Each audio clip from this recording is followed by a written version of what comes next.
Hello， 大家好，歡迎大家嚟到新潮文頻道。今日我哋就要講王牌武器嘅系列殲20戰鬥機。我相信冇人唔認識噶啦，但係殲20戰鬥機嘅真正水平去到邊度？佢嘅厲害之處又在於啲乜嘢？而同到其他正在現役嘅第5代隱形戰鬥機相比，佢又有啲咩優勢，能夠做到能夠稱之為全球最強嘅空戰戰鬥機嘅呢個名號呢？就喺今集，我哋就會嚟到詳細介紹下殲20佢嘅真實水平，對比其他嘅戰鬥機，佢究竟去到邊度？而且我哋亦都會回顧翻殲20嘅誕生，其實係一段不斷改良嘅過程嚟嘅。殲20一出世嘅時間呢，並唔係好似而家我哋所認識到咁強嘅。究竟當中又經歷咗啲乜嘢重大嘅發展，先至變成今日嘅完全版殲20呢？轉頭翻嚟，我哋亦都會嚟到詳細講下嘅。喺節目開始之前，做少少呼籲先。喺12月21號至1月2號嘅就會有我哋嘅新潮文雲南之旅嘅。今次呢，我哋就嚟到玩13日，行程內容都係由到我格仔親自設計，係有別於出面嘅旅行團嘅。想報名同埋查詢行程嘅朋友，就可以 WhatsApp 過去+85268287447嚟到揾潘小姐查詢行程同埋報名嘅安排。再講一次，係 WhatsApp +85268287447揾潘小姐查詢行程嘅詳情以及係報名嘅事宜嘅。而另外，我亦都會喺今集嘅節目尾段嚟到做一個20多分鐘嘅今次旅程嘅詳細介紹嘅。想知道嘅朋友，亦都可以翻到去呢條片裏面最後嘅20多分鐘嚟到了解一下今次由我親自設計嘅呢個團裏面嘅詳情，了解一下今次嘅雲南之旅係一次養生之旅嚟嘅，就特別適合一啲年紀比較大嘅朋友。想知嘅記得睇埋最後嘅20多分鐘影片啦。喺節目開始之前，提提大家，請做齊新潮文3寶，以及係分享、讚好、留言、訂閱新潮文頻道、新潮文2.0頻道同埋我哋嘅 Facebook 專頁。跟住落嚟就要講下代表住我哋國家最高水平嘅戰鬥機殲20，究竟佢嘅水平係點樣嘅呢？究竟佢有幾咁厲害？有咗殲20之後嘅中國空軍又可以達到點樣嘅一個全新高度？從而喺戰略上面點樣嚟到去到有效保護我哋嘅國土，以及佢相比起世界上面而家正在現役唔同款式嘅隱形戰鬥機相比起上嚟，佢嘅性能究竟有啲乜嘢咁值得留意呢？所有嘅呢啲問題，我哋都通過呢一集嚟到去為大家講述一下。我哋嘅殲20絕對值得我哋自豪。咁好啦，喺講呢個話題之前呢，首先就要為到殲20嘅誕生，以及係殲20究竟係屬於邊個代數嘅戰鬥機，就要嚟到同大家呢先講一下先嘅。殲20係由成都飛機工業製造集團所生產嘅一款戰鬥機嚟嘅，亦都屬於中國人民解放軍空軍嘅第5代戰鬥機。咁究竟乜嘢叫做第5代戰鬥機呢？其實佢係有個標準嘅。轉頭翻嚟呢，我哋亦都會講下究竟係達到乜嘢標準嘅戰鬥機呢，先至係屬於第5代戰鬥機。而殲20嘅總設計師就係由成都飛機設計研究所呢位近年都相當之出名嘅楊偉嚟到去擔任殲20嘅總設計師嘅。而殲20亦都係繼美國 F-22同埋美國嘅 F-35之後呢，喺世界上嚟講啊，第3款進入到量產並且服役嘅第5代隱身戰鬥機嚟嘅，亦都同一時間係世界上面第一款擁有到雙座型嘅第5代隱身戰鬥機嚟嘅。陣間亦都會介紹究竟雙座版嘅殲20有幾咁厲害。嗱，殲20咧，佢嘅立項大概咧就喺2007年嘅時間嘅，而殲20嘅研究工作係得到中國軍方以及係機關所支持嘅，亦即係我哋所俗稱嘅國家項目嚟嘅。唔係每一架飛機都係屬於國家項目。就以我哋另一款第5代嘅隱身戰鬥機殲35咁計啊，呢一款最新誕生擁有到喺航空母艦上面起降嘅，屬於我哋第2款嘅隱形戰鬥機咧。殲35佢就唔係一款典型由到國家立項嘅戰鬥機項目嚟嘅，就有別於殲20。殲20第一次出現喺我哋眼前進行到首次試飛嘅呢，就大概喺12年前，差不多13年。本身呢就係2011年1月7日就嚟到進行首次試飛嘅，不過有傳言就話到啊，由於嗰日天氣就唔係咁好，所以咧就改喺幾日之後2011年1月11日就嚟到正式進行呢個首次試飛嘅活動嘅。呢度咧就要講一段古，因為咧亦都有唔同嘅聲音就指導啊。由於殲20啱啱首飛嘅時間咧就正值係美國國防部長蓋茨訪華嘅時間，所以推遲咗幾日首飛嘅殲20啊，亦都極有可能咧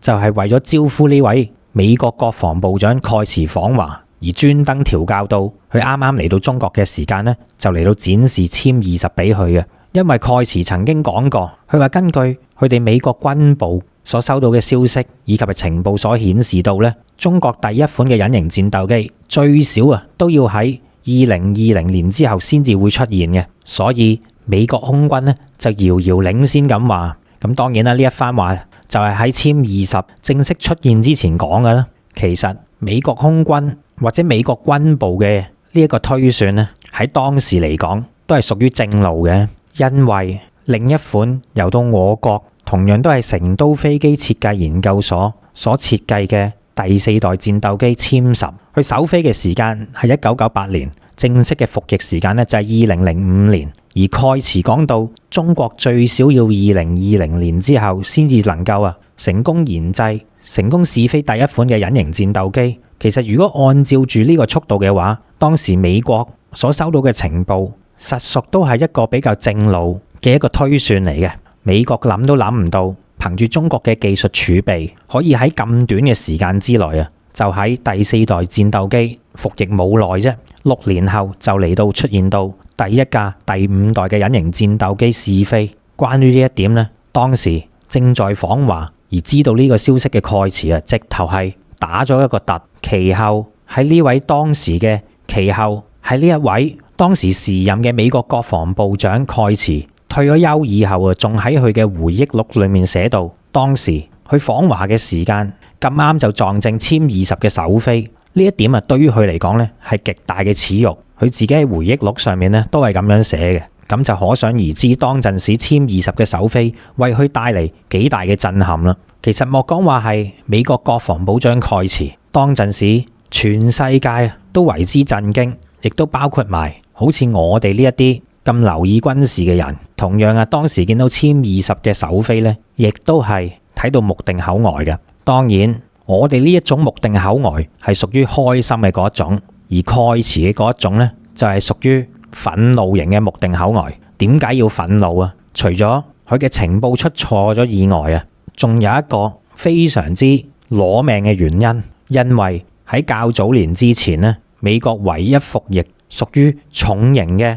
隱形戰鬥機呢一架 F-22猛禽戰鬥機，佢嘅生產線就喺殲20誕生之前冇耐咧就已經正式拆除。原因就係都係根據到佢哋美國嘅情報所指導，中國要喺好耐之後先至能夠誕生第一架第5代嘅隱形戰鬥機。根據到美國嘅推算，如果喺呢段時間裏面中國都未能夠誕生到同代款戰鬥機嘅話，美國就可以喺呢段時間入面保持絕對嘅優勢，而亦都可以嚟到先關閉 F-22嘅生產線，再將資金轉移去集中研發下一代戰鬥機之用嘅。點不知呢個推算以及係情報嘅出錯，就令到 F-22嘅生產線全部拆毀，日後想重新恢復翻都已經冇可能啦。當然呢一度咧仲有一個小故事嘅。據聞當美國真係決定拆除 F-22生產線之前仲特登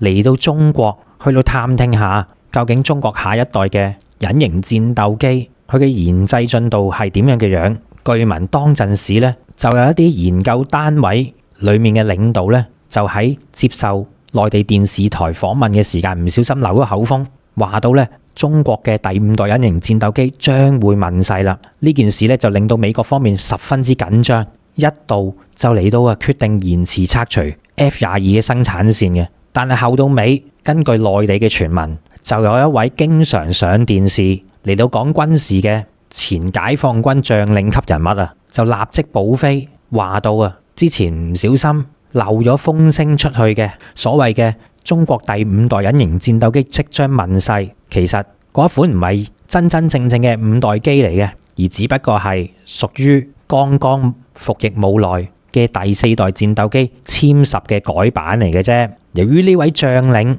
或者叫前將領啦，佢係喺當時內地嚟講咧係十分之出名嘅軍事評論員嚟嘅，所以美國亦都認為到啊，呢個先係準確嘅情報。加上佢係前軍方嘅領導人物，屬於將級嘅，就認為呢個情報咧應該會更加準確。加上埋啊，當時殲10真係問世冇耐啫嘛，從正路計點會咁快有下一代嘅隱形戰鬥機誕生呢？因此美國最終都係決定啊，將佢嘅 F-22生產線嚟到全部拆毀。後尾呢位將領仲因為呢件事啊而出咗名添。出名嘅原因當然就係佢令到美國唔信當陣時佢所講到嘅假情報。美國重型戰鬥機 F-22生產線嘅拆除，其實時至今日啊，亦都令到美國進入到一個相當尷尬嘅局面。至於點解呢？我哋陣間就會透過了解殲20嘅性能，大家咧就會了解得好清楚當中嘅原因噶啦。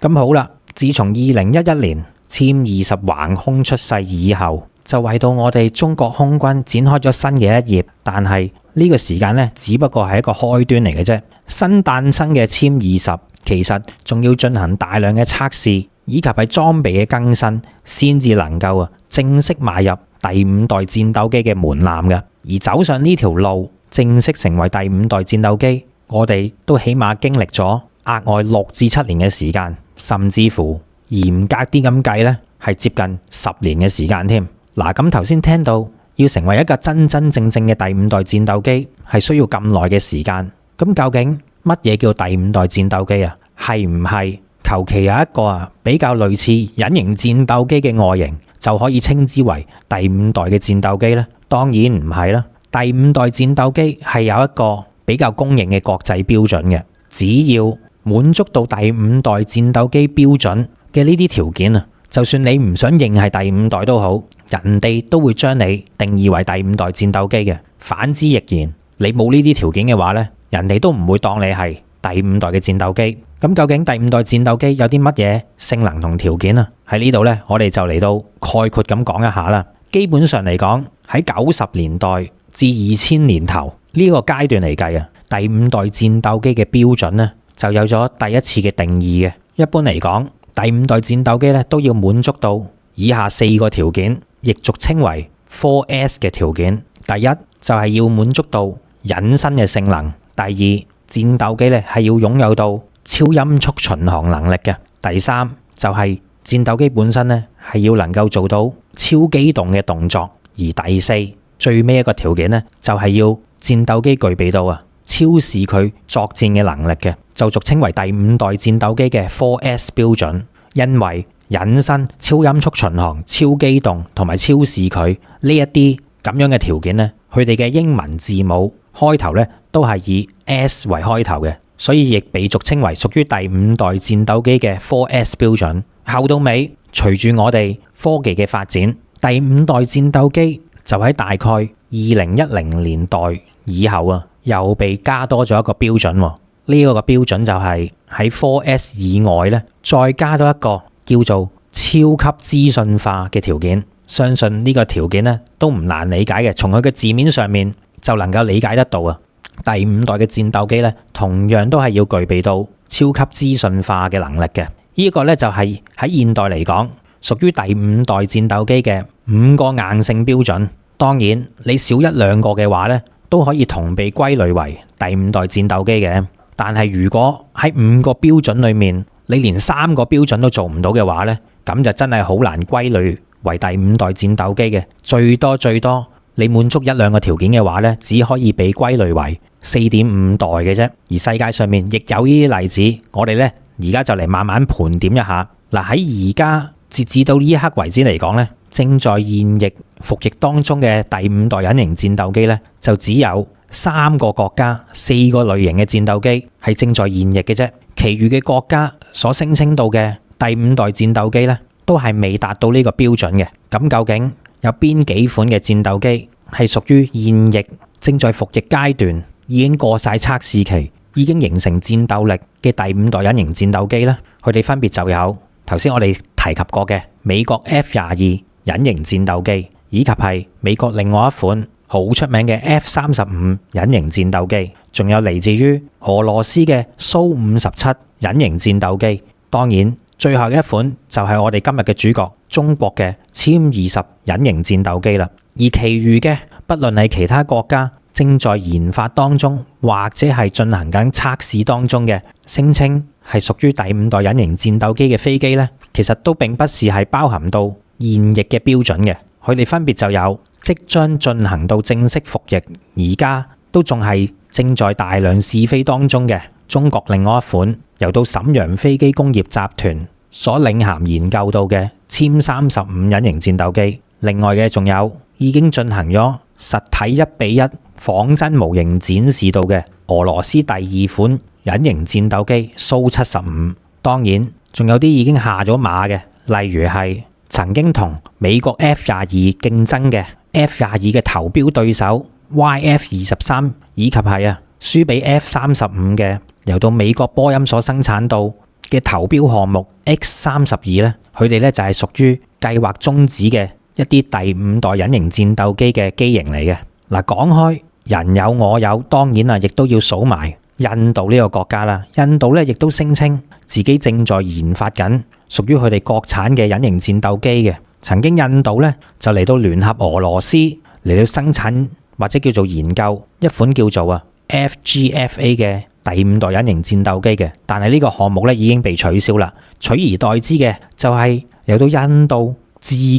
嚟到去延續呢個計劃，新飛機嘅項目咧就叫做 AMCA， 預計咧都係遙遙無期先至能夠正式生產第一架試飛版本嘅。而家印度嘅呢架所謂隱形戰鬥機咧都仲係停留喺 PPT 嘅階段，亦即係只係停留喺呢個概念性紙張嘅階段，最多嚟講咧只係做咗個實體模型嘅啫。而其餘嘅仲有嚟自於土耳其嘅 TFX 第5代隱形戰鬥機，據聞呢一款戰鬥機咧就會喺明年嘅時間咧嚟到進行首飛噶啦。伊朗咧曾經亦都公布過一款叫做征服者313嘅隱形戰鬥機嘅，但係呢一款戰鬥機咧似乎就係得個殼，似乎咧淨係好似得個隱形嘅外觀多啲嘅啫。實質嚟講咧，技術根本完全唔過關，睇嚟咧亦都係需要花費好長嘅時間嚟到去繼續投入研發啦。另外嘅仲有嚟自於韓國嘅 KFX 戰鬥機，呢一款已經喺上年實現到首次起飛，由韓國同埋印尼聯合研發嘅 KFX 戰鬥機咧，嚴格嚟講佢亦都唔係一款第5代戰鬥機，因為而家嘅 KFX 戰鬥機咧係冇戰鬥機彈倉嘅，佢所有嘅武裝裝備都係要由到外掛式，好似我哋而家經常見到嘅第4代戰鬥機咁樣要將呢啲武裝咧掛喺機翼上面嘅。一個咁大嘅缺陷就已經令到佢唔能夠滿足第5代戰鬥機嘅第一個條件，亦即係根本冇隱身能力，所以咧就諗都唔使諗啦呢一款。嗱，咁好啦，我哋而家咧將嗰啲唔合格者剔走咗先，淨係討論到真真正正正在服役、已經批量生產嘅第5代戰鬥機，佢哋之間嘅性能對比，大家就會了解到究竟我哋而家殲20嘅實力去到邊度，又點樣能夠有效保護到我哋嘅國土啦。頭先我哋就講完第5代戰鬥機究竟要有啲乜嘢標準先至可以稱之為真真正正嘅第5代戰鬥機嘅，而我哋嘅殲20其實由立項開始都係向住呢一啲目標進發嘅，就絕對冇諗住做一啲所謂嘅縮水版或者叫做扮第5代戰鬥機嘅嚟到去蒙混過關嘅。其實喺我哋嘅殲20誕生之初，都並唔係話完全滿足到第5代戰鬥機嘅所有需求嘅。正如我頭先話過啦，由殲20第一架原型機完成首飛，到去到我哋今年2023年，其實殲20喺呢12年入面都係經歷咗幾個唔同嘅代數，一步一步嚟到進化到真真正正嘅第5代戰鬥機，甚至乎有一款改版仲可以達到5.5代嘅呢個水準添。嗱，喺呢度我哋又要繼續作出對比。正所謂冇比較就冇傷害啊嘛。喺比較底下，大家就會清楚殲20嘅誕生之路一路走來，究竟係點樣隨住時代而進步，去到變成今日我哋最強嘅戰鬥機嘅。好啦，首先喺殲20誕生之初，我哋咧就俗稱為殲20嘅 A 型戰鬥機。喺呢度咧擺翻幅圖表俾大家睇下先。呢幅圖表咧就展示咗全球現役第5代戰鬥機所擁有到嘅5項硬性條件入面，究竟邊啲戰鬥機係達到標準，而邊啲咧係有所缺失嘅。嗱，從圖中我哋就可以睇到中國嘅殲20A 戰鬥機5項嘅硬性標準裏面就有4個剔1個交叉嘅，當中超隱身嘅能力擁有啦，超機動嘅能力亦都可以叫做係擁有嘅。而超視距同埋超資訊化嘅能力，亦都有個剔喎。喺呢度咧就可以慢慢嚟到去數下第一代嘅殲20喺立項之初究竟點樣啊？已經完成咗3個半或者叫做4個剔嘅標準嘅。首先第一項擁有到超級隱身嘅能力，關於呢一點咧，可以話到係殲20第一個已經可以達成到嘅標準。由於殲20一誕生之初咧，就已經擁有到多種低可探測性嘅設計，例如係大致呈5邊形嘅機頭，以及係機身嘅橫切面、切尖外傾嘅全動式雙斜尾翼、帶鋸齒邊緣嘅空中加油管收納艙，以及係帶鋸齒型嘅內置彈艙、起落架、鍍膜整體嘅座艙蓋，以及係特種嘅隱形塗料。呢一啲全部都係一架具備到超隱身能力嘅隱形戰鬥機嘅主要特徵嚟嘅。殲20嘅驗證機咧已經係大量使用多達27% 嘅複合材料噶啦。相比起上一代第4代嘅重型戰鬥機殲11B，佢嘅複合材料用量只係有10% 左右嘅呢個水平咧，就嚟到已經有咗大幅度嘅提供。憑住佢先進嘅機身設計，再加上喺2016年11月，當殲20首次亮相喺珠海航展嘅時間啊，央視曾經有一個專題節目就嚟到報導到，位於殲20嘅機身上面嘅隱形塗料咧，係具有非常之高嘅吸收雷達波嘅性能嘅。呢一種隱形塗料嘅性能，甚至乎比起美國嘅隱形戰機所使用到嘅隱形塗料更加具有優勢。所以殲20基本上可以話到咧，喺一誕生之初嘅時間咧，就已經滿足咗比較強大嘅隱形性能噶啦。呢一點咧，佢係過關嘅。而仲有另外一點，亦都令到殲20擁有強大嘅隱形性能。呢一個咧就係被俗稱為 DSI 嘅進氣吸氣管，亦即係俗稱為 DSI 進氣道啊。關於呢一個 DSI 進氣道，就係連美國嘅 F-22以及係俄羅斯嘅蘇57都係不具備到呢一個具有低可探測設計嘅 DSI 進道嘅。當然有人就會話，由於殲20嘅尾部噴口佢嘅隱形處理設計，相比起好似 F-22呢一啲冇一個咁靚嘅具有隱身性能嘅尾部噴口，所以咧喺尾部嘅紅外特徵嚟講，由於嗰度係發動機嘅尾噴口位置，所以就會比較容易被敵方發現。冇錯，殲20嘅初期版本的確有呢個問題嘅，但係唔使急，後到尾呢，我哋就會慢慢嚟到講下。隨住新一代發動機嘅到來，其實呢個缺點呢都已經修補咗落嚟噶啦。我哋繼續慢慢再講落去先。所以如果要用到隱形能力嚟到去作出排名嘅話，殲20嘅隱形性能係等同於美國嘅重型隱身戰鬥機 F-22，幾乎咧係一模一樣嘅。而再往下數落去，就係美軍嘅 F-35，而隱形性能最差嘅咧就係俄國嘅蘇57。因此喺隱身性能嚟講咧，殲20已經係數一數二咁強噶啦。好啦，再睇埋下一個指標，關於超音速巡航方面，早期嘅殲20，尤其係試飛嘅時間咧，所配備到嘅並非係我哋國產嘅發動機，取而代之嘅就係由俄羅斯所引進到嘅發動機嚟嘅。呢啲發動機咧喺當時亦都係我國空軍主力殲11所使用到嘅 AL31F 俄式嘅發動機，因此早期嘅殲20咧係並不具備超音速巡航能力嘅。而後到尾嘅故事大家都好清楚啦，正如我頭先話齋，自從真真正正嘅第4代發動機渦扇15喺今年已經正式誕生以嚟啊，所有嘅嘢都唔同晒噶啦。我哋陣間再慢慢數，大家就會知道噶啦。然之後咧，到超機動嘅能力，由於當陣時殲20設計之初嘅時間咧，就未知道我哋嘅第四代國產發動機究竟幾時能夠完成？所以喺呢個時間呢，殲20就可以話到係全球唯一一款配備到全動壓翼同埋全動垂尾嘅第5代隱形戰鬥機嚟嘅。之所以咁樣去到設計啊，有人就話到，由於我哋受限於初期發動機限制嘅水平，所以咧就必須要喺空氣力學方面咧，要做到整架戰鬥機喺唔依靠到大推力發動機同埋向量噴嘴嘅情形底下，依然能夠做到實現超機動嘅動作。咁又真係比殲20做得到喎。從早期都仲未正式安裝暹渦15第4代國產發動機嘅一啲殲20喺珠海航展表演嘅片段，我哋可以睇到殲20真係可以憑住佢嘅全動壓翼同埋全動垂尾嘅結構，能夠喺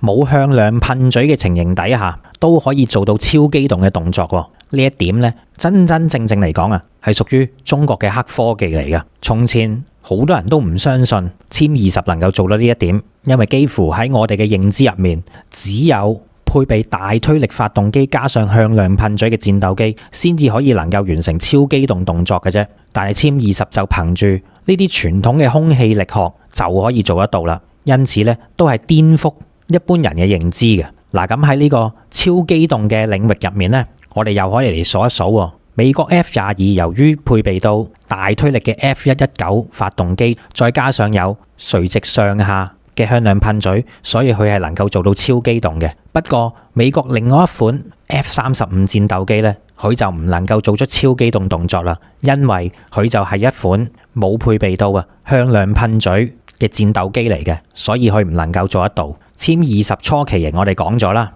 利用傳統空氣力學嘅機翼結構咧，就已經能夠做得到呢一點，咁就更加唔好講到之後嘅改良版配備第4代渦扇15發動機之後咧，當然能夠更加做得到啦。而俄國嘅蘇57咧，由於佢都係有全動嘅向量噴嘴嘅，所以佢都係能夠完成超機動動作。講翻轉頭，頭先超音速巡航嗰項都未數晒添。美國 F-22係能夠做到超音速巡航嘅，因為佢嘅發動機推力夠晒大，但係 F-35就唔能夠做得到啦。唔係話美軍嘅 F-35所配備到嘅發動機推力唔夠大，事實上 F-35所配備到嘅發動機呢，喺現時為止嚟講係全球推力最大嘅發動機嚟嘅。但只可惜嘅就係F-35佢只係一架中型嘅單發，只係配備到一個發動機嘅中型隱形戰鬥機嚟嘅啫。所以即使配備到現時全球推力最強嘅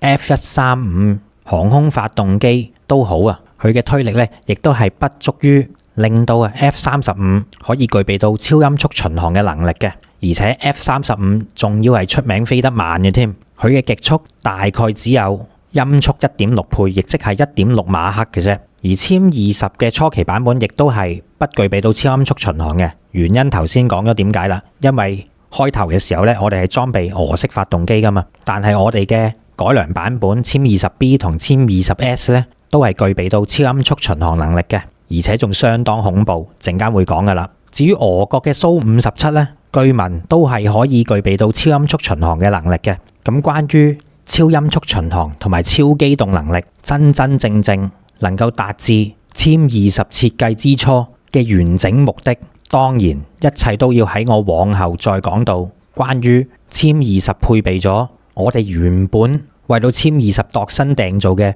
渦扇15之後咧，先至係能夠發揮佢所有嘅功力嘅。嗱，如果話到殲20A 呢個初期版本，佢喺速度同埋機動能力方面，由於受限於國產發動機而因此受限嘅話，咁以下落嚟兩個關於第5代戰鬥機嘅標準呢，就可以話到係喺殲20一誕生之初嘅時間呢，都係一個強項，直至到而家呢都係噶啦。呢兩個強項就係擁有到超視距攻擊能力同埋超資訊化呢一個最新嘅第5代隱形戰鬥機標準嚟嘅。之所以殲20能夠做到呢點，其實咧真係得益於我哋中國喺2000年後，不論從雷達、半導體同埋電子行業嘅領域上面高速進步係有關嘅。殲20喺誕生之初嘅時間呢，已經從最先進嘅雷達到去到佈滿全個機身嘅傳感器呢啲嘢呢，都係應有盡有嘅。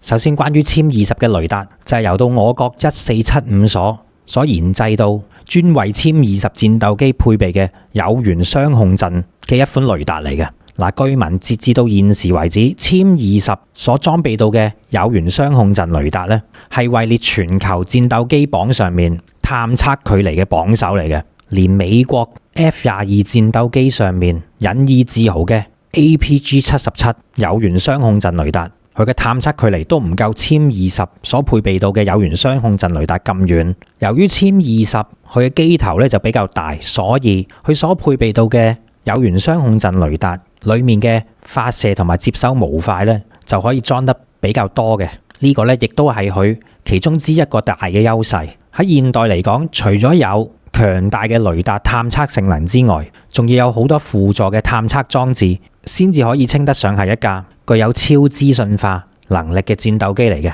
殲20除咗配備到超強嘅雷達之外啊，喺殲20嘅機身呢，仲有一個好明顯嘅裝置。呢個裝置呢，我哋就係叫佢做機載內埋式光電搜查瞄準系統嘅。呢個系統呢，就係位於殲20機頭下方突出嚟嘅嗰嚿嘢，就係我哋頭先講到嘅機載內埋式光電搜索瞄準系統。嗱，關於呢個系統呢，喺現役嘅隱形戰鬥機入面，就只有我國嘅殲20同埋美軍嘅 F-35先擁有嘅啫。即使係美軍嘅重型隱形戰鬥機 F-22，佢都係冇配備到嘅。呢一個裝置可以使到戰鬥機本身結合紅外搜索、跟蹤以及係激光照射、探測等等嘅多種模式結合埋喺同一嚿嘢度，佢就相當於一個先進嘅目標指示吊艙咁樣融合咗落個機身，仲可以利用到紅外搜索或者激光照射等等多種唔同嘅探測模式，再配合埋飛機入面嘅火控雷達配合使用，就同嗰啲第4代戰鬥機外加一個獨立嘅紅外吊艙啊，或者係激光目標指示裝置係好唔同嘅。配備到呢個裝置嘅時間啊，就可以令到殲20喺唔打開自己機載雷達嘅情形底下，都能夠無聲無息地接近目標。因為一旦打開咗雷達嘅話咧，其實同一時間都係等同暴露咗自己嘅位置嘅。咁樣對於一架隱形戰鬥機嚟講咧，如非必要都唔會咁樣做嘅。喺有咗呢個內埋式一體化嘅光電搜索瞄準系統之後啊，唔單止可以打擊空中嘅目標，仲可以攞到嚟打擊地面嘅目標以及係海上嘅目標嘅。唔知大家有冇聽過台灣省曾經咧就話到揾咗一款叫做所謂對付殲20嘅神器，就配備喺美國佬賣俾佢嘅 F-16V 戰鬥機身上嘅。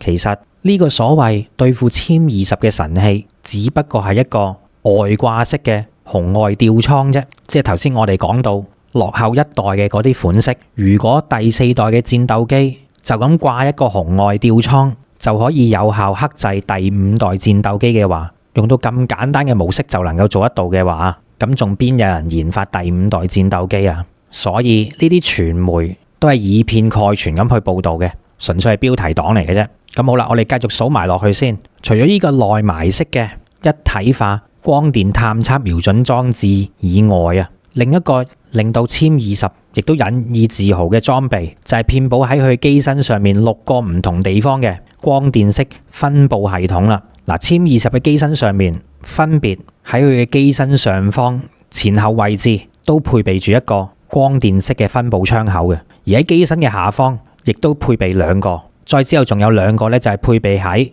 機身左右嘅位置，咁樣大家就可以聯想得到啦。基本上嚟講咧，係呈住一個立體720度嘅全方位佈置方式嚟嘅，咁樣亦都可以令到殲20透過呢啲覆蓋720度嘅光電分佈式窗口咧嚟到觀察到全方位嘅機身外圍狀況。如果再配備埋我國最新型嘅投影顯示頭盔，當兩者結合起上嚟嘅時間就可以令到殲20具備到無死角嘅全方位探測能力。大家就可以想象得到啦。以往飛行員坐喺個座艙度，當然係會受到視覺嘅限制啦。情形就等同於你架車有一個環迴立體嘅鏡頭，再配合埋頭盔顯示器，咁樣你係咪可以望穿到整架車360度嘅唔同範圍啊？但係飛機唔同咯，飛機喺個空中上面飛嘅，所以唔單止要望360度，甚至乎喺架飛機底下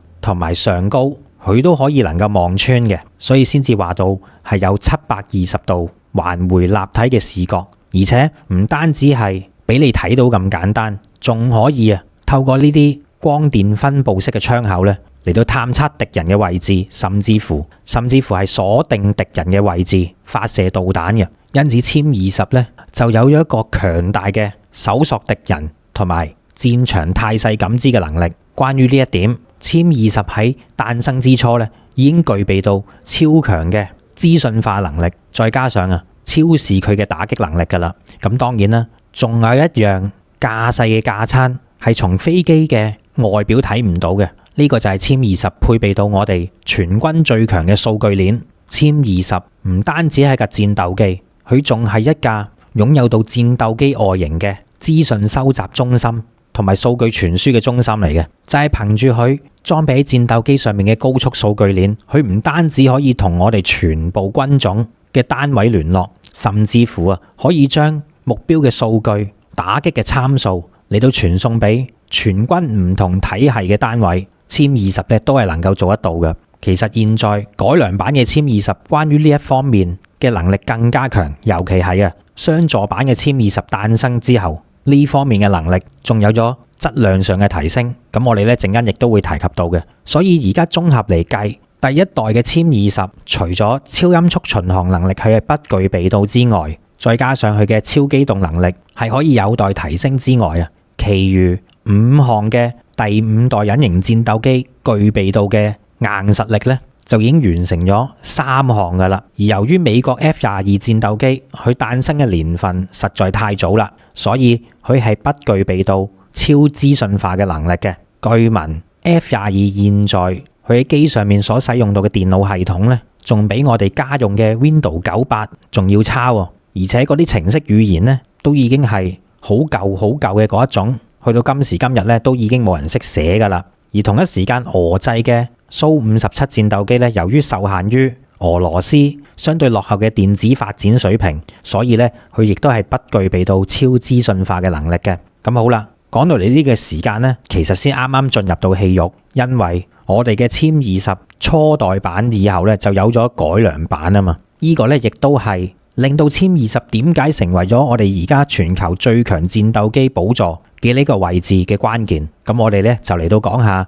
殲20改良版究竟佢進步嘅地方喺邊，又同到其他嘅戰鬥機對比起上嚟講有幾咁厲害，點樣傲視同群呢？嗱，隨住時間嘅轉移，其實殲20咧都嚟到一步一步咁改進嘅。不過如果可以話到殲20發生咗一個重大嘅轉捩點式改變嘅話咧，就唔能夠唔提到頭先我哋都經常講到，本身配備喺殲20真正嘅航空發動機就一直都未出世嘅。但係自從暹渦15嘅誕生以後就為到殲20作出咗一個脫胎換骨嘅改變，從而令到殲20真正成為咗具備到5個硬性條件都擁有到嘅全球唯一一款第5代戰鬥機。就喺舊年嘅12月份，其實已經有消息指導咧，渦扇15已經嚟到正式量產嘅啦。當時舊年12月份就由呢個劉大響院士喺2022年中國航空產業大會所發表到嘅公開演講裏面咧，就嚟到首次官宣嘅。當時佢就話到，第4代發動機雖然未裝備，但係已經完成咗首飛噶啦。就喺幾個月之後中國航發北京航空材料研究院嘅項目負責人張勇咧，就喺公開嘅演講視頻入面表示到渦扇15已經量產啦。張勇仲講到，所有嘅技術瓶頸我哋都已經打破，不論係上一代嘅渦扇10或者係最新一代嘅渦扇15，已經實現到批量生產交付，材料已經固化啦。目前嘅渦扇15已經正式投產，雖然咧可能係一個小批量嘅投產，但係已經可以嚟到大量列裝去到殲20嘅身上，令到殲20成為咗殲20B 呢一個最新型號噶啦。嗱，雖然嚟得遲咗，去到今年先有，但係終歸渦扇15都已經嚟到啦。而且喺後續嚟講咧，肯定仲會有更加大推力嘅渦扇15係會橫空出世嘅。呢個發展趨勢，我哋參考美國嘅例子就可以睇得到噶啦。而家嘅問題就係渦扇15嘅到來，究竟為到殲20B 帶嚟點樣嘅改變？有別於佢嘅前輩殲20A 呢？其實自從渦扇15正式擺到上殲20B 之後啊，咁樣之前唔具備到嘅超音速巡航能力，而家我哋終於都可以具備得翻啦。超音速巡航能力嘅意思就係一架戰鬥機唔需要開動到加力推力嘅後燃燒室嘅情形底下，都能夠令到戰鬥機保持喺超過音速速度巡航能力嘅意思。嗱，一般嚟講，普通一架戰鬥機其實都可以達到超音速，甚至乎係音速2倍嘅。但正如我所話齋啦，普通嘅戰鬥機如果要去到呢個速度嘅話呢，其實係需要開啟發動機嘅加力推力裝置先至能夠可以做到呢一點嘅啫。大家如果有見過一啲戰鬥機嘅畫面，通常當戰鬥機尾部發動機噴口噴出火焰嘅時間其實就係代表住依架戰鬥機已經係開到加力推力嘅呢個狀態噶啦。而家我哋所講到嘅超音速巡航，意思就係唔需要令到依架戰鬥機嘅尾部噴口噴火。嗱，咁樣講簡單啲，就好似維持住一個普通狀態嘅情形底下，都能夠使用普通嘅推力，就已經能夠達至超過音速嘅飛行能力咁樣嘅意思。而且一般戰鬥機如果要開到咁快嘅時間呢，佢所能夠維持嘅超音速時間可能只係都係得幾分鐘貨仔嘅啫，一般都唔會超過5分鐘嘅。相反，具備到超音速巡航能力嘅戰鬥機，佢係可以保持喺超音速飛行狀態底下，係可以長達半個鐘頭甚至乎更高嘅呢個時間嘅。呢點呢，就係兩者之間嘅分別。嗱，據聞現時殲20配備到渦扇15之後，佢所能夠達到嘅最高巡航速度係快到嚇親人嘅音速 1.8 倍，亦即係每小時可以維持住1913公里嘅呢個速度嚟到去作出超音速巡航嘅。單憑呢個速度已經係所有第5代戰鬥機入面最快嘅巡航速度，分別比起 F-22 1.21 馬赫嘅巡航速度，以及係比起俄羅斯蘇57 1.3 馬赫嘅巡航速度嚟得更加要快，而且都快上唔少添。擁有到呢個能力就可以令到殲20具備到優秀嘅遠程攔截能力。嗱，而家呢，其實對於我哋最大嘅威脅就係點樣應對美軍戰略轟炸機嘅威脅嚟嘅。點解咁講呢？咩唔係美軍嘅戰鬥機對我哋威脅先係最大咩？其實自從美軍知道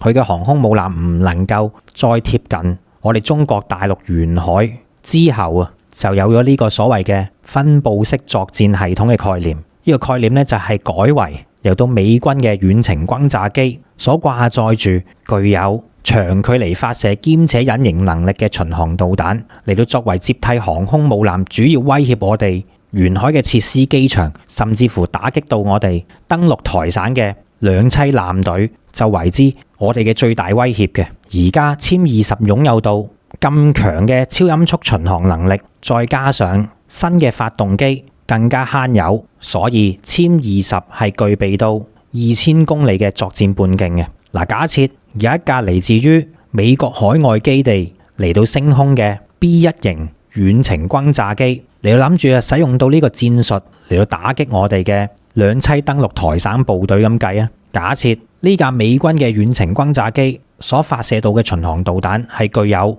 1000公里嘅射程，咁樣我哋就必須要喺1000公里以外嘅範圍已經要將佢攔截到落嚟噶啦。好啦，呢個時間假設我哋喺1200公里嘅呢個地方就已經要將佢攔截落嚟，咁樣從我哋大陸本土起飛，如果傳統嚟講唔具備到超音速巡航能力嘅戰鬥機，要飛到1200公里外咁遠，起碼都需要1個鐘頭多啲嘅時間，因為1倍音速大概等於1236公里啊嘛。咁你快唔過呢個數值，係咪要1個鐘頭多少少啊？咁好啦，但係具備到巡航速度達到1913公里每小時嘅殲20呢個時間，故事就改寫咯。殲20大概只需要半個鐘頭多少少，就已經能夠抵達1200公里以外嘅地方，作出對美軍遠程轟炸機嘅攔截。時間上嚟講啊，慳咗一半。呢個咧亦都令到我哋具備到快速應對未來美軍戰略轟炸機嘅威脅，而具備到一個非常之有戰略價值嘅打法嚟嘅。咁好啦，喺攔截嘅角度可以大幅提升我哋嘅反應速度。喺呢一點之外咧，我哋單純睇翻空戰嘅角度啊，如果從空中交戰，雙方嘅戰鬥機之間咧要用到嚟互相擊落嘅大家嘅話，超音速巡航亦都能夠幫助殲20所發射到嘅導彈射程咧係會提升得更加大嘅。原理好簡單，因為當戰鬥機發射導彈嘅時間係可以順勢幫飛彈加速嘅，有住更高嘅超音速巡航能力，自然由到殲20所發射到嘅導彈速度只會更加快，射程更加遠。再講啊，殲20如果擁有到更快嘅巡航速度嘅話咧，同一時間亦都可以提高到去擺脫高風險環境，提供戰場生存能力，亦都會嚟到大幅度提升呢一方面嘅。當實施到空戰嘅時間，渦扇15嘅爆發力更強，就有咗更大嘅概率去到飛出敵方空對空導彈嘅不可逃逸區。從以前嘅一啲報道，我哋就可以睇到喺殲20仲未裝備渦扇15嘅時間啊，而係裝備住我哋第3代國產發動機嘅改良版渦扇10C嘅時間啊，殲20嘅飛行員就曾經喺節目裏面講過，只要當殲20進入到超音速狀態嘅時候，就係佢嘅天下。但係而家當有埋渦扇15嘅加持，殲20嘅超音速狀態能力咧，肯定係會再更上一層樓嘅。而超音速嘅空戰亦都係未來第5代隱形戰鬥機之間嘅主要作戰模式嚟嘅。另外，由於渦扇15擁有更加強勁嘅動力，所以頭先我哋喺片頭裏面講到關於隱身性能方面，第1代嘅殲20A 由於佢嘅發動機都仲係配備俄製發動機嘅關係，所以佢個尾部噴口嘅設計唔能夠做得太長太過好，從而令到佢具備顯著嘅紅外特徵。但係今次唔同啦，我哋有咗渦扇15以後，由於有更加強大嘅動力，所以就能夠配備更好隱身性能嘅尾部噴口，甚至乎可以配備到可以上下擺動或者左右前後擺動嘅矢量發動機噴口都仲得嘅。由於一個更長更細嘅發動機噴口點樣咧都會嚟到去消耗一部分嘅發動機推力，所以以往嚟講咧，我哋唔能夠將發動機噴口設計得太長，因為以往我哋嘅發動機唔夠力啊嘛，如果再減力嘅話就唔夠做噶啦。但係而家唔同啦，我哋渦扇15動力夠晒強勁，所以扣減少少嚟到換取更好嘅尾部隱形性能，絕對係值得嘅。咁呢一點咧又補上埋咯，所以我哋就可以睇到嗰個表啦。自從渦扇15配備咗以後咧，殲20B 戰鬥機已經變成一款由設計之初所達到全部功能5個硬標準都擁有到嘅第5代戰鬥機。咁大家就可以睇到呢個表啦。全球現役嘅第5代戰鬥機幾乎每一款，無論係美軍 F-22或者美軍 F-35都好，俄羅斯嘅蘇57都好啊，都各自喺呢份表裏面咧都有一個交叉嘅位置嘅。F-22就冇超資訊化嘅能力啦，頭先講咗原因噶啦，因為佢嘅年代比較遠久，而且生產線都拆埋，根本就冇能力去到生產一啲改良版嘅 F-22。更何況 F-22喺設計之初嘅時間咧，係冇預留太多可以改進嘅空間嘅，所有嘢咧都俗稱為啤死晒，換都換唔到嘅。所以佢想透過改良，好似殲20咁樣啊，嚟到補償翻超資訊化能力，都已經後悔莫及啦。而美軍嘅 F-35其實設計之初嘅時間，除咗過分追求三軍通用之外咧，其實佢嘅設計原本目的咧都係諗住作為 F-22重型隱形戰鬥機嘅廉價版本，同埋專用嚟對地攻擊之用嘅。就係因為咁樣呢個設計目的啊，就令到 F-35咧係冇咗超音速巡航能力同埋超機動嘅能力嘅。相反，由於吸收過 F-22唔能夠透過改良機身嚟到獲得持續改進嘅能力， F-35咧係預留大量改裝嘅一啲窗口，就好似我哋現在用緊嘅電腦一樣啊。只要你個機箱夠大，其實你都可以透過不斷更換裡面嘅部件嚟到 upgrade 你部電腦，嗰個情形係一樣嘅啫。當然啦，你唔好走去焊死晒嗰啲底板啊、記憶體啊等等嘅東西啦。F-22就係犯咗呢個錯，所以就面臨住硬食唔能夠 upgrade 嘅呢個缺點啦。而俄羅斯蘇57由於受限於俄羅斯嘅科技發展問題，所以佢嘅隱身能力係比較差嘅，係咁多款現役嘅第5代戰鬥機入面最差。有人甚至乎話到啊，俄國蘇57嘅隱形能力可能同一啲4.5代嘅戰鬥機係差唔多嘅啫。而關於超資訊化能力，蘇57亦都係受限於俄羅斯相對落後嘅雷達技術、電子技術而拖咗佢後腿嘅。因此綜合我哋就可以睇到，唯一具備到完整嘅第5代戰鬥機應有嘅5項能力，就只有殲20B能夠做得到。我哋講嘅嘢咧，全部都係有證有據，唔係話因為盲目偏幫或者憑空想像而去講嘅。咁當然啦，仲有另外一款同樣都係具備到5項硬性標準，都擁有晒嘅第5代戰鬥機。呢一款呢，就係屬於我哋喺上年先至見到嘅，屬於雙座版嘅殲20S戰鬥機啦。嗱，殲20S戰鬥機唔單止係具備到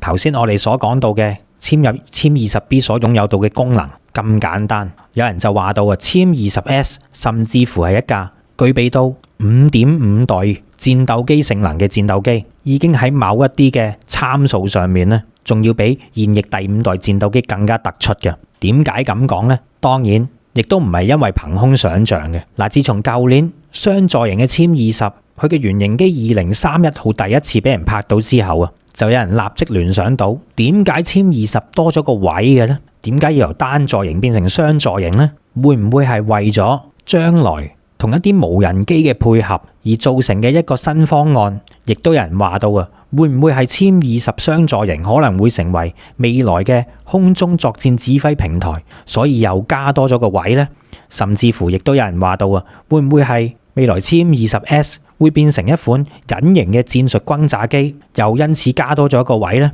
其實殲20S 作為一架雙座版本嘅殲20，佢最大嘅變化呢係有以下幾點嘅。第一，殲20S 就正如頭先話齋啦，佢會變成一架戰場嘅指揮機，佢能夠充分發揮住自己隱身良好嘅性能，再加上更加強勁嘅態勢感知能力等等嘅呢啲優勢，通過強大嘅數據鏈就可以進一步擴大我哋自己以方編隊嘅綜合作戰能力，甚至乎可以成為一架小型嘅預警機添。有咗呢個能力之後就能夠對空中嘅編隊實施及時有效嘅指揮同埋控制。呢點係有別於單座版殲20B 戰鬥機更加加強嘅能力。第二個賦予到雙座型殲20嘅能力，亦都係正如頭先話齋啦，佢極有可能係會成為我哋未來一個全新作戰空戰模式嘅一個探索嚟嘅。由於未來我哋可以見到嘅就係隨住大量無人機嘅誕生，未來空戰嘅角色入面肯定有無人機嘅角色嘅。咁當然啦，我哋而家講緊嘅空戰無人機就有別於烏仔而家用緊嗰啲唔係大家喺電視機裏面或者睇片裏面經常見到嗰啲用到民用無人機所改裝，飛到去敵方頭頂掉個爆品落去嗰啲唔係嗰啲，亦都唔係我哋以往所見到喺戰場做偵測或者係配備到對地打擊能力嘅嗰啲螺旋槳式拆打一體無人機咁簡單。呢度我所講到能夠配合戰鬥機作戰嘅，就係能夠跟得上戰鬥機速度，而且擁有到隱形能力嘅新一代空戰專用無人機嚟嘅。咁當然啦，仲有一啲版本呢都係具備到對地打擊能力嘅。喺呢度呢，我哋就稱呢啲無人機為中程僚機。中程僚機嘅戰術加入，肯定係會為到未來嘅空戰或者係空中對地作戰產生一個翻天覆地嘅變化嘅。殲20S 嘅雙座版到嚟，就可以為到配合中程僚機同有人飛機之間嘅互相配合，嚟到執行對空嘅任務同埋對地打擊嘅任務嘅。喺呢度嘅殲20S 咧，大概會分成兩種唔同嘅狀態。第一種就係空戰嘅狀態，仲有一種咧就係對地打擊嘅狀態。為咗爭奪制空權，雙座型嘅殲20S 有可能會同一時間嚟到同時指揮2架，甚至乎係4架或者係8架嘅中程無人僚機嚟到同敵方目標接戰，指揮佢哋點樣打嘅。通過殲20S 上面各種先進嘅傳感器，就會為到空中嘅呢一啲中程僚機提供目標指示同埋敵方位置嘅參數，然後就會指揮中程僚機前出，利用到中程僚機自己本身所攜帶到嘅中距離空對空導彈或者係短程嘅格鬥導彈，就嚟到對敵方嘅空中目標發動攻擊嘅。而至於其餘嘅中程僚機，仲可以根據殲20S 相應嘅指揮，就嚟到留喺戰區附近作出戒備，又或者嚟到掩護殲20S 戰鬥機自己本身，甚至乎就伏喺戰區附近，對一啲移動嘅目標或者隱蔽嘅目標嚟到實施偵查，或者作出進一步嘅打擊都得㗎。而喺整個空戰嘅過程入面，雙座型嘅殲20S 戰鬥機，佢就可以唔需要再咁靠近戰場嘅中心，只需要縮後少少嚟到負責提供數據俾嗰啲中程僚機去打擊目標就得啦。咁當然啦，仲可以擔任埋呢一啲無人機嘅空中指揮，遙控佢哋去擊落其他敵機都仲得嘅。咁當攞咗整個制空權以後，雙座型嘅殲20S 咧就可以改變戰術，由空戰模式轉為空對地模式，就嚟到指揮呢啲具有察打一體嘅中程僚機開始對付地面或者水面嘅目標噶咯。同一時間，殲20S 咧亦都唔需要行到呢啲目標咁近，戰場生存力就嚟到大大提高啊！而且動用到咁多架中程僚機，一次過可以攻擊到嘅目標咧，由原本一架戰鬥機攻擊1至2個目標，而家我同一時間可以控制8架中程僚機所能夠攻擊到嘅目標就立即倍增咗幾倍啦。當然啦，頭先我哋所講到殲20S 仲可以作為一架小型預警機之用嘅，如果唔用到嚟指揮或者控制呢啲中程僚機都好啊。其實殲20S 咧亦都可以為到戰場裡面嘅隊友、其他嘅飛機嚟到提供目標信息，或者係憑住佢自身攜帶嘅導彈同埋炸彈，自己親自出手都仲得嘅。加上嚟緊嘅殲20S 咧，都係配備住我哋嘅國產渦扇15大推力發動機噶嘛。有咗呢一個咁嘅神器之後咧，佢同樣都係可以有飛行速度好快嘅超音速巡航能力嘅。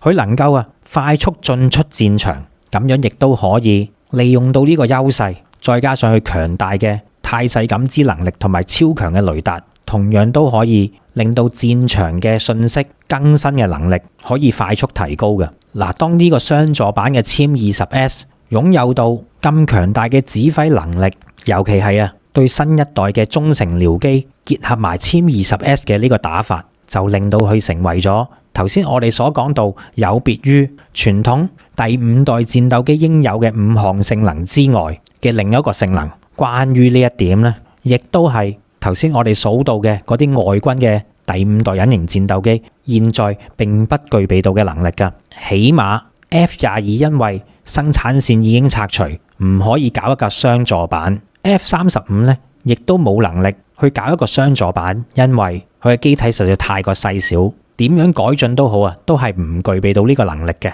最多 F-35 係可以用一個機師邊揸住戰鬥機邊做到頭先我哋殲20所講到嘅控制其他中程僚機嘅能力咯。但係呢個亦都係一個明顯嘅缺陷，一個戰鬥機飛行員既要負責駕駛，又要負責控制其他中程僚機，再加上嚟到實時將敵方嘅目標傳送俾其他嘅有關單位嘅時間佢能唔能夠一個人處理到咁多嘢呢？呢個就係一個明顯嘅缺陷。再加上佢都冇超音速巡航能力，唔能夠好似殲20咁快速進出戰場。呢個咧亦都係佢嘅弱點嚟嘅。咁而家剩翻落嚟嘅外軍隱形戰鬥機咧，就剩翻蘇57呢一款，都係重型嘅雙發隱形戰鬥機。據聞佢都想搞一個雙座版本嚟到學似殲20雙座版咁，應付未來嘅戰場需要嘅。不過同樣都唔被睇好，原因好簡單，我諗大家都估到噶啦，就係因為俄佬嘅電子發展水平比較落後。講到無人機領域嘅話，喺俄烏衝突入面，我哋都可以睇到呢方面呢真係俄佬嘅缺陷嚟嘅。因此綜合嚟講，自從有咗渦扇15再加上雙座版殲20S嘅出現，就已經為到我哋中國人民解放軍空軍有效防禦我哋嘅國土，抵抗我哋嘅外敵，已經展開咗新嘅一頁。難怪曾經有一個節目嘅一名重要嘅中央軍委就講過咁樣嘅一番說話。當時咧就有一名記者問佢：殲20嘅到來可以為到我哋中國帶嚟啲乜嘢呢？呢位中央軍委級嘅人物呢，我諗佢都忍咗口，想保持機密嘅啦，但係始終都唔能夠講啲咁行嘅說話嘅，所以佢就講一句幾有意思嘅說話，去回答到呢個記者嘅時間就話到：當我哋中國擁有咗殲20之後啊，最少喺我哋中國屋企門口唔會再有人夠膽對我哋指手畫腳。就嚟到咁樣回答呢位記者嘅。我相信如果聽完我今集對殲20嘅水平分析，聽完殲20嘅完全版甚至乎係雙座版所擁有到嘅能力，其實呢位中央軍委都已經係講得謙虛咗噶啦。當我哋擁有到真真正正完全版嘅第5代戰鬥機以後，甚至乎有到殲20S 呢啲5.5代嘅戰鬥機之後啊，就能夠為到我哋下一代第6代戰鬥機嚟到作為最好嘅鋪路發展嘅。其實有一啲第6代戰鬥機嘅硬性標準已經實現咗喺殲20S 嘅身上噶啦。例如就係同到中程僚機嘅作戰模式，呢一點咧肯定係第6代戰鬥機都係擁有到嘅功能嚟嘅。而家我哋就可以喺一個實體嘅平台嚟到測試呢一種能力，呢啲實質嘅經驗先至係最寶貴嘅。其他嘅國家暫時都唔能夠擁有到咁好嘅條件啦，尤其係老美而家相當尷尬，佢嘅 F-35戰鬥機高不成低不就，而美國嘅 F-22唯一嘅一款重型戰鬥機，由於唔信我哋嘅戰略情報，就導致 F-22戰鬥機嘅生產線一早拆除，喺缺乏到重新投產經過改良版嘅 F-22戰鬥機嘅能力之後啊，舊版嘅呢啲 F-22亦都係食之無味棄之可惜嘅產品。大家須知道，一架戰鬥機嘅研發到生產係需要經過起碼10幾20年嘅。而家美國咁樣嘅狀態底下呢，係非常尷尬嘅，就等同多咗一個大缺口一樣。但係呢個大缺口呢，唔能夠即時修補，所以而家美軍自己都話嘅，佢嘅目標係投向第6代戰鬥機嘅發展，希望咧能夠填補翻呢個大窿。但係喺美軍第6代戰鬥機誕生之前啊，呢個大窿只會一直咁保留住喺度，而殲20就會成為鋥開呢個大窿，令到美軍篤眼篤鼻嘅象徵。咁當然啦，到最後究竟係中國嘅第6代戰鬥機早啲出世啊，定還是係美軍嘅第6代戰鬥機早啲出世？呢個都係冇人講得準嘅。我相信最快雙方之間嘅第6代戰鬥機嘅出現呢，都要去到2035年之後噶啦。而據聞第5代戰鬥機同第6代戰鬥機嘅差距，仲會比我哋而家第5代戰鬥機同上一代第4代戰鬥機嘅差距嚟得更加要大。講多樣嘢俾大家聽，我哋而家嘅第5代戰鬥機呢，係可以完全吊打上一代第4代嘅戰鬥機嘅。根據美軍嘅一啲模擬空戰嗰度顯示到啊，平均一架上一代嘅 F-15戰鬥機犧牲100架先至能夠換取擊落一架 F-22嘅呢個戰果，而我哋中國亦都有類似咁嘅數據嘅，大家就可想而知第5代戰鬥機同第4代戰鬥機之間嘅差距究竟有幾咁大。但係嚟緊第6代戰鬥機嘅差距同到而家嘅第5代戰鬥機差距仲大喎，所以邊個鬥快擁有第6代戰鬥機嗰個就會為到佢換取更大嘅戰略空間。希望大家聽完我呢集之後都會明白到究竟我哋而家嘅殲20有幾咁厲害，第時遇上一啲偏頗嘅報導嚟到踩殲20嘅時間啊，都能夠快速過濾啊嘛。喺節目完結之前，而家咧就由到我格仔咧嚟到去介紹一下12月21號至1月2號今次為期13天新潮文雲南養生之旅嘅行程嘅。首先我哋就會由香港出發，經深圳灣乘坐我哋嘅包車前往深圳嘅寶安機場嘅。喺坐2個多鐘頭飛機以後呢，就會抵達雲南嘅首府昆明噶啦。到埗以後呢，我哋就會即晚去到感受一下昆明市繁華嘅一面，為到我哋嘅旅程熱一熱身，去到當地著名嘅南屏步行街嗰度 shopping 完之後呢，晚上再食一個豐富嘅晚餐，然後為到旅程嘅開始作好準備嘅。去到第二天嘅時間，就會由昆明乘搭高鐵嚟到去到著名嘅麗江，當地有一個叫做虎跳峽嘅世界著名景區，佢係以極大嘅落差而聞名於全世界嘅。虎跳峽分上中下三段，之所以佢咁出名，就係因為峽谷中間呢就係長江嘅上游金沙江，而兩岸呢就係玉龍同埋哈巴兩大雪山，所以當長江水衝到去呢兩大座山嘅中間嘅時間呢，就會形成咗個急轉彎，加上江面最窄處只有20-30米，喺咁大嘅落差同埋咁窄嘅環境底下，就會造成到江水奔騰洶湧，喺虎跳峽兩岸安全地欣賞到呢個長江第一灣，以及係附近嘅景區景色，就係我哋第二天嘅行程啦。去到第三日，我哋就會去到玉龍雪山嘅景區。由於今次係一次養生之旅，所以咧我哋就並唔會爬到咁高嘅地方嘅。趕到嚟呢個時間，參觀玉龍雪山景區嘅雲杉坪就啱晒我哋啦。佢個海拔唔算太高，但係依然可以喺雲杉坪裏面欣賞到整個玉龍雪山景區嘅景色，再加上喺附近擁有到玉龍雪山嘅雪水所融化到嘅藍月谷，池水清澈見底，而且帶有一股夢幻般嘅藍色，係非常之震撼眼球嘅。喺佢嘅附近亦都有東方棉花堡之稱嘅白水台，睇過白水台嘅朋友從此就唔需要遠赴歐洲土耳其嚟到欣賞類似嘅地貌，因為我哋中國嘅呢個白水台比起土耳其棉花堡係更加有過之而無不及咁靚嘅。之後呢，我哋亦都會去到金海寺，同埋如果大家有留意我哋影片嘅話，經常咧都會睇到個背景係熟口熟面嘅。呢一個我哋新潮文經常都用到嘅背景呢，就係呢個黑龍潭公園。今次咧我哋亦都會去到當地參觀嘅，俾得我哋成日攞嚟做背景。當然佢嘅景色係有翻咁上下靚，所以我哋先會採用啦。之後去到第三日麗江嘅晚上，我哋就會欣賞到呢個麗江千古情嘅大型歌舞表演嘅。有別於一般嘅大型歌舞表演，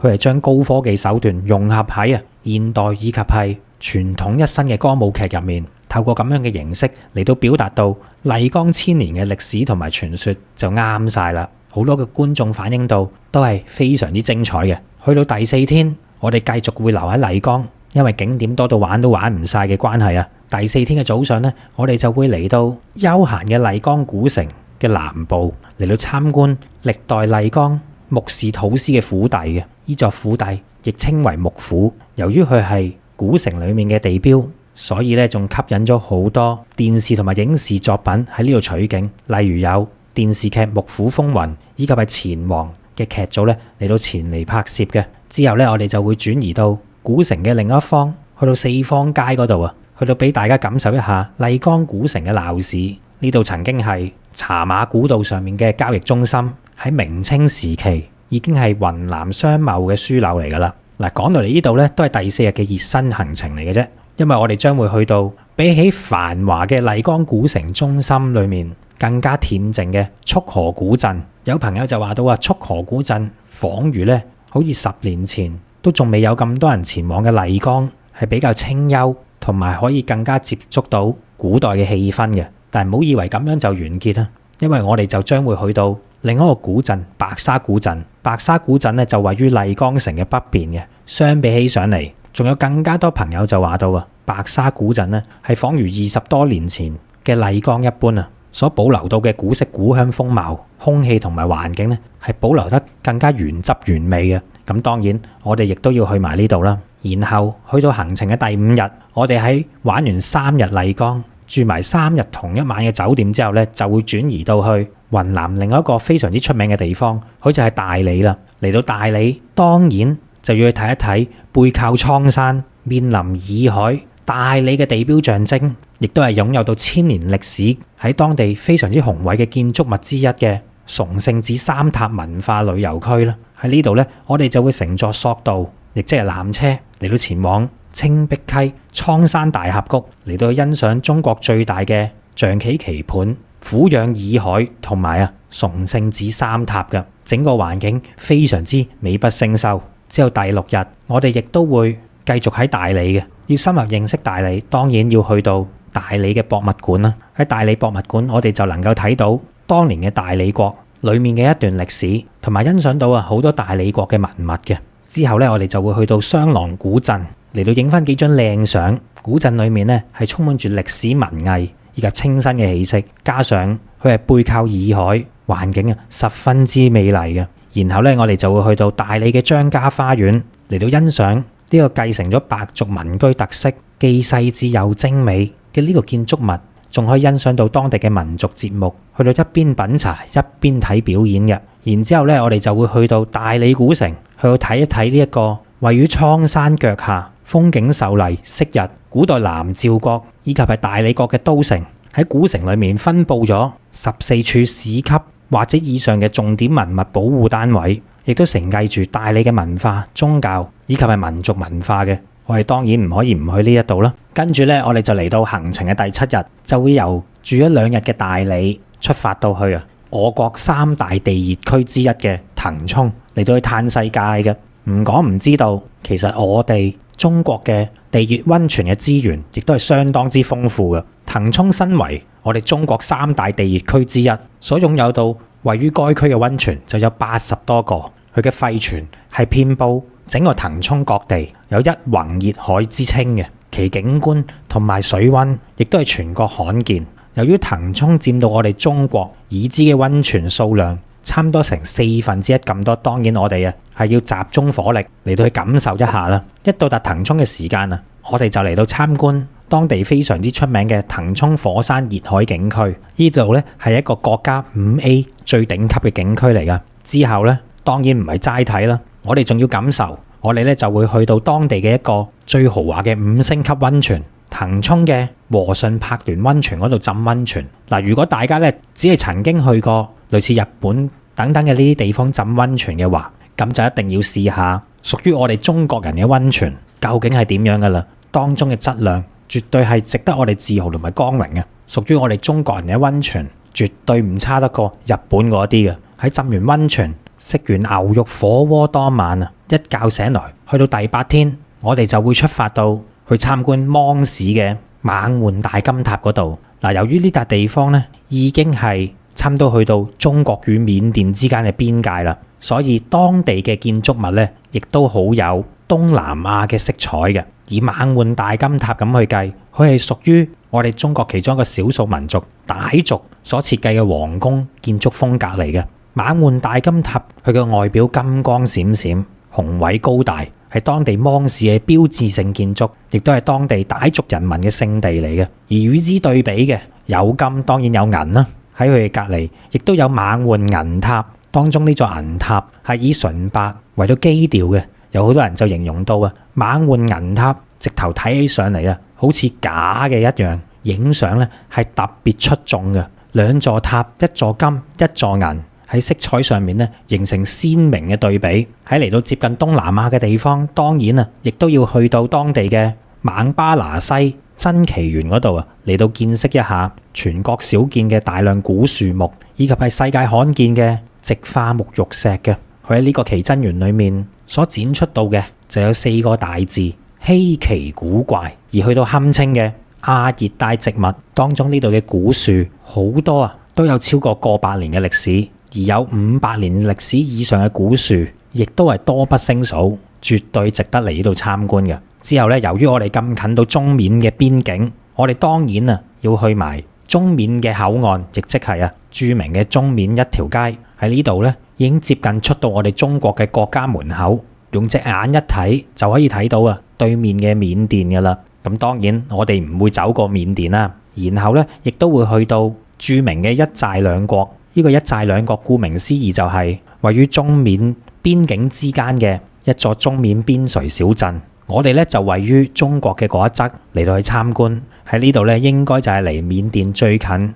嘅中國地方啦，嚟到感受一下當地傣族同埋景頗族嘅風土人情，亦都係非常之值得一去。尤其係嗰度所拍出嚟嘅相片咧，非常之漂亮。之後咧，我哋就會翻去騰衝嗰一度，因為咧我哋喺騰衝咧係會連住3日嘅，所住到嘅當然都係騰衝著名嘅溫泉酒店啦。不過嘆還嘆，我哋去到第9日，喺前一晚浸完溫泉，朝早食完早餐之後咧，就會嚟到滇西抗戰紀念館嚟開始我哋第9日嘅行程嘅。由於雲南嘅西部係當年我哋中國抗日戰爭嘅重要組成部分，好著名嘅緬甸至雲南嘅補給線，亦都係非常之近我哋今次要去嘅呢個地方嘅。田西抗戰紀念館所展示到嘅咧，就包含到抗戰後方、禦敵前線以及係怒江對峙等等嘅部分嘅展品咧，就係以抗戰嘅實物為主，包括圖片、文字以及係影像嘅資料。去到今時今日，我哋絕對要毋忘歷史。睇完之後啊，亦都會令到我哋感到十分之震撼嘅。喺參觀完田西抗戰紀念館，當然就要去到佢隔離嘅國殤墓園嗰度，去到向墓園裡面所長眠住當年抗日嘅遠征軍嘅幾千個英靈。呢度係為咗紀念中國遠征軍第20集團軍所陣亡嘅將士而修建而成嘅，亦都係全國有名嘅抗日烈士陵園。再之後呢，我哋就會去到和順古鎮。和順古鎮係茶馬古道嘅重鎮，亦都係西南絲綢之路嘅必經之地嚟嘅。佢環山而建，我哋當然唔可以錯過啦。嗱，之後嘅嗰一個景點呢，就係專為到11月同埋12月出發嘅朋友，你哋好彩啦，因為個季節啱晒啊！所講到嘅呢個景點呢，就係每逢喺金秋時分，就會變到金光燦爛嘅世界一般嘅銀杏村。喺11、12月呢個時間，銀杏村佢就會變到喺我哋嘅視野範圍裏面，全部都係金黃色。呢種詩情畫意般嘅感覺呢，係絕對值得我哋感受嘅。其後我哋就會再去到騰衝當地另一個著名嘅5星級溫泉嚟到去浸溫泉嘅。嚟得騰衝當然係要享受晒去嗰啲最頂級最正嘅溫泉啦。我哋咧就會去到月莊溫泉，又或者係荷花溫泉嗰度，呢啲當地著名嘅5星級溫泉，去到感受屬於我哋中國大地帶俾到我哋嘅禮物嘅。然之後咧就去到第10天嘅旅程啦。喺連住3日騰衝嘅溫泉酒店之後啊，我哋既可以喺出面浸一啲5星級溫泉，又可以翻去酒店住嘅時間咧，浸到酒店入面嘅溫泉咁嘆之後啊，都好唔捨得離開啦。但係第10日咧，我哋就會由騰衝呢一個溫泉之鄉咧，就會去到寶山市嗰邊嚟到再搭列車前往呢個昆明嘅，翻去昆明啦。從前嚟講，我哋絕對唔可以選擇呢條路線噶，因為要由騰衝去寶山再翻去昆明咧，最近咧都只有唯有去大理嗰度搭列車翻去昆明嘅啫。但現在已經唔同晒啦，由於中國同緬甸嘅大通道建設獲得重大嘅進展，因此寶山至到昆明段嘅高鐵咧，就喺前1年正式就嚟到建造完成嘅。呢一段亦都係中緬鐵路裡面嘅其中一段，大理至寶山段嘅。我哋而家咧就新鮮滾熱辣喺中緬鐵路呢一段其中一段落成嘅時間咧，我哋就有機會感受到位於鄰國同我哋中國接壤嘅高鐵列車服務究竟係點樣噶咯？亦即係話到咧，我哋係可以喺翻去昆明嘅呢段路裡面感受一下中緬鐵路嘅其中一段嘅。而翻到去昆明嘅時間咧，我哋亦都會去到昆明老街。昆明老街嘅建築群入面比較古老嘅，都有成900年嘅歷史啦。喺呢啲建築裏面都承載住昆明呢座城市大量嘅記憶同埋故事。作為雲南嘅首府昆明，我哋當然唔可以只當佢係一個中途站或者一個轉駁站。有別於一啲傳統嘅玩法，我哋當然係要深度了解到昆明美麗同埋歷史嘅一面啦。而去到第11日，如果我哋要深入認識同埋了解到雲南呢個咁特別嘅地方，當然我哋首選嘅就會去到雲南嘅博物館。雲南博物館作為一個省級博物館，佢裡面嘅藏館展品既有規模級數，又有當地雲南嘅特色，係其他博物館所睇唔到嘅。如果要了解晒整個雲南嘅歷史同埋珍藏，嚟到雲南博物館就啱晒啦。再之後呢，我哋就會去到中國近代史上其中一所著名嘅軍事院校陸軍講武堂嗰度參觀嘅。陸軍講武堂原本就係清朝為咗編練新式陸軍、加強邊防而設嘅一所軍事學校嚟嘅。後到尾就同位於天津嘅講武堂、奉天嘅講武堂並稱為中國3大嘅講武堂。之後呢，我哋就會去到昆明市內著名嘅翠湖公園。嗱，由於我哋出發嘅日期係11月以及係12月呢個時間嘅，所以咧我哋就好彩啦。除咗頭先講到睇到銀杏村裏面金光閃閃之外，另一個當造嘅時間就係因為喺昆明市內有大量嚟自於西伯利亞嘅海鳥咧，為咗避過呢個嚴寒，就會嚟到春城呢一度嚟到去避寒嘅。因此，當我哋去到有春城之稱嘅昆明呢啲咁靚嘅公園嘅時間啊，都會有大量嘅海鳥聚集嘅情形俾我哋去到睇到嘅。當你隨手準備一啲麵包碎啊、乾糧啊，隨手向天空一揮嘅時間啊，就會可以惹嚟海鳥嘅啄食嘅。大家咧亦都不妨去到雲南嘅呢啲公園啊，去到餵下海鳥都仲得㗎。加上當地呢啲公園嘅風景十分之漂亮，絕對咧可以影得出一張你心目中想要嘅靚相嘅。之後嚟到行程嘅第12日，既然親近得動物嘅話，倒不如就去埋著名嘅昆明動物園嗰度參觀仲好啦。昆明動物園出晒名，係一個體驗相當之好嘅動物園嚟嘅，全國都聞名嘅。喺裏面呢，就有雲南嘅野生亞洲象，當然亦都唔少得作為鎮館之寶嘅大熊貓啦。喺園內面各式其式嘅動物都可以去到近距離進行互動，甚至乎係觸摸嘅。然後我哋亦都會去到另一個昆明市內著名嘅公園海壩公園嘅。再之後咧就會感受一下昆明當地嘅一個5星級溫泉益豪城堡溫泉，嚟到放鬆一下，感受下啲豪氣嘅。嗱，因為去到之後嘅第13日，我哋咧就準備翻香港啦。不過喺臨翻去之前，第13日嘅行程亦都安排到大家去到參觀全亞洲最大嘅花卉交易市場斗南國際花卉市場。呢一個令你瞬間置身於一片花海，有紅色、黃色、白色、藍色、紫色各種顏色，包含到玫瑰、向日葵、康乃馨、菊花等等多種唔同嘅花於一身嘅花卉市場，係全亞洲最大嘅花卉交易市場。我驚大家去完之後唔捨得走添啊！不過都冇辦法啦。第13日就係我哋最後一日嘅行程，我哋咧就會由昆明搭飛機前往深圳，然後再乘坐我哋嘅包車經深圳灣翻香港嘅。咁樣咧就嚟到結束到我哋13天嘅行程啦。喺呢度需要注明嘅就係呢個團咧係特別適合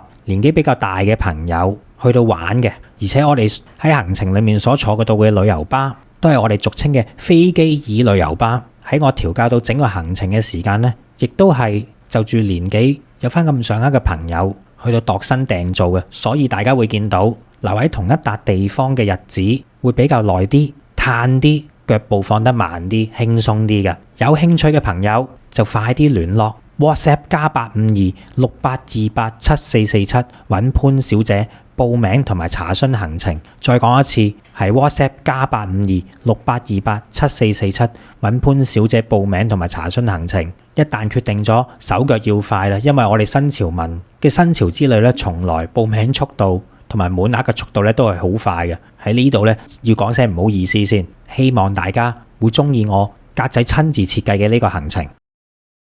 咁好啦，今日我哋嘅節目時間嚟到呢一度，臨結束之前提提大家，記得做齊新潮文3寶，仲有嘅就係分享、讚好、留言、訂閱新潮文頻道、新潮文2.0頻道同埋我哋嘅 Facebook 專頁。咁我哋今日嘅節目時間嚟到呢度，拜拜。